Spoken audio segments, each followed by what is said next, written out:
Nama Eki Patriansyah, NIM D1A1180009, jurusan Agribisnis, Fakultas Pertanian, Universitas Al-Walid.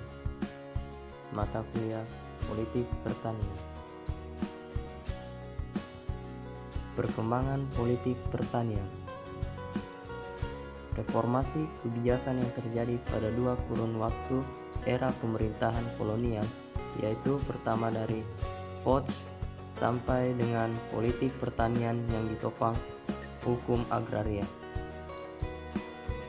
Kemudian dibahas reformasi kebijakan yang dilaksanakan melalui politik etika atau ethics politik. Selanjutnya dibahas reformasi kebijakan pada masa kemerdekaan atau paksa kolonial yang disoroti dalam tiga periode, yaitu periode transisi yang mempraktekkan warisan politik etika atau politik kesejahteraan dengan penyesuaian yang dilakukan. Selanjutnya, periode revolusi hijau yang merubah orientasi penyuluhan pertanian dan pembangunan irigasi warisan politik kesejahteraan menjadi terfokus pada upaya-upaya swasembada beras. Bahasan diakhiri dengan reformasi kebijakan pada periode ketiga, yaitu era reformasi yang menyebabkan terjadinya divergensi tujuan-tujuan kebijakan dan kecenderungan keterpurukan politik pertanian pada umumnya. Politik pertanian di Indonesia dimulai dengan politik monopoli yang dilakukan oleh VOC atau dengan Verenigde Oostindische Compagnie yang didirikan pada tahun 1602. VOC sendiri berhasil mengalahkan pedagang-pedagang Portugis dan pesaing utamanya yakni EIH atau The English East India Company yang telah didirikan tahun 1600 di London.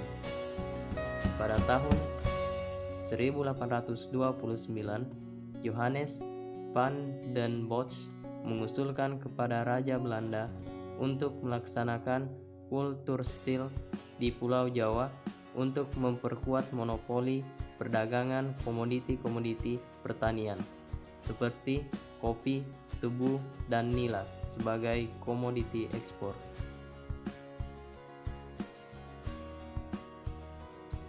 Gambar di atas adalah potret kaum liberal, yang dimana pada tahun 1870 kaum liberal berhasil meyakinkan pemerintah Belanda untuk menghapuskan tanam paksa dengan memberlakukan Undang-Undang Agraria atau Agrarisch Wet.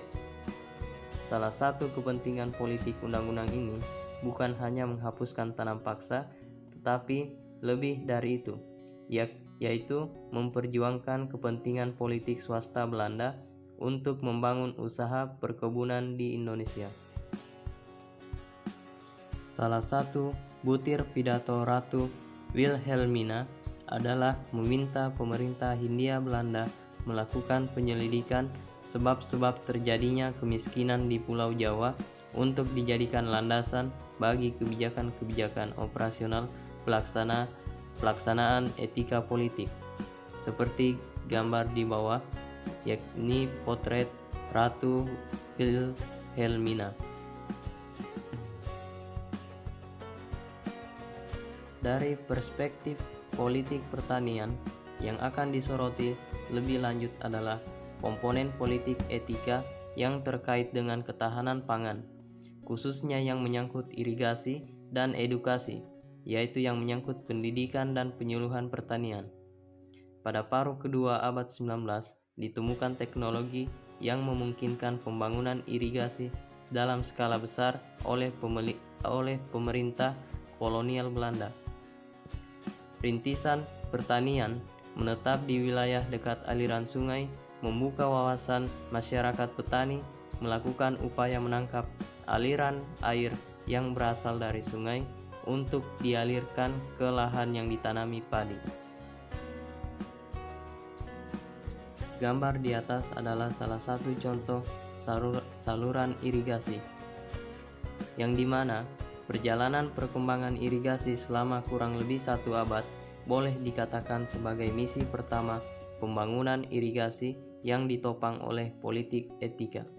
Selanjutnya, pendidikan adalah salah satu strategi yang diusulkan untuk melaksanakan etika politik atau politik kesejahteraan. Periode antara tahun 1950 sampai dengan pertengahan tahun 1960-an, yaitu saat mulai diintroduksi pelaksanaan revolusi hijau dalam skala luas di Indonesia, dapat dianggap sebagai periode transisi.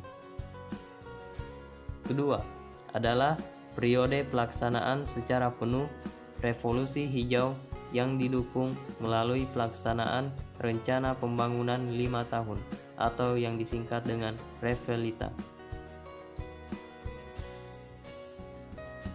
Pengembangan industri rakyat atau needs per head yang pada hakikatnya merupakan salah satu elemen politik etika generasi pertama.